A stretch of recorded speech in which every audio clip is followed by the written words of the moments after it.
પણ ઘૂઘવાટા મારતો જેથી આ ભરવાડના દીકરાને દબાયો. સાંભળજો, દુહોયની સાક્ષી પૂરે છે, પ્રેમ વિના પામે નહીં હુનર કરો હજાર. પ્રેમ હોય તો દુનિયાને જીતી શકાય, દુનિયા તલવારની ધારે ન જીતાય. પગની હારે આંટી મારી દીધી સિંહણે, ફીણના ફોહા ઉડાડતી. કાળુભાઈ કીધું કે મારી ગરદન પકડે, મેં આડો હાથ દઈ દીધો, પંજો હાથમાં લઈ લીધો. સાંભળવું જોઈએ, માણાની ભરવાડના દીકરાની ધીરજ કેટલી અને એને ભરોહો કેટલો હશે. આપણે એમ કહીને સિંહની સામે બાથે પડ્યા એટલે કોક દાંત કાઢે, ચાલુ સિંહની સામે બાથે પડે. આ ભરવાડનો દીકરો સિંહની સામે બાથે પડ્યો અને પછી એને ખબર પડી કે આ તો નરસિંહ અવતાર છે.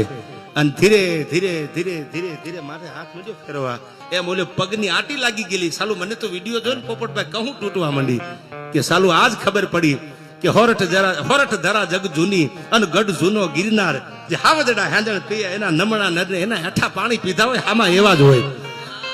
પગની આટી લાગી ગયા પછી ધીરે ધીરે ધીરે ધીરે કેવાળીમાં હાથ ફેરવે છે. સિંહણ હતી, ગરદનમાં હાથ ફેરવે છે, મારા બાપ હવે મારું તો તું જીવાડતો, તું હવે મોતના મોઢા સામે બેઠો હતો. સાહેબ 15-20 મિનિટ હાલ્યું અને પછી તો મને લાગે છે કુદરત હોય ને, પ્રેમ વિના પામે ને હુનર કરો હજાર. એ હુંવાળો હાથ માથે ફેર્યો, આમ ખબર પડી કે આ તો મારો દીકરો છે. જેમ પોતાની માને વાલ કરતો હોય એ સિંહણ હતી હામી. એનો પ્રેમ જો, એની લાગણી જો, એનો વિશ્વાસ જો. બાકી જેવા તેવાને તો હાર્ટ એટેક આવી જાય અને લોહીની ઉલટી મંડે થવા ભાળે.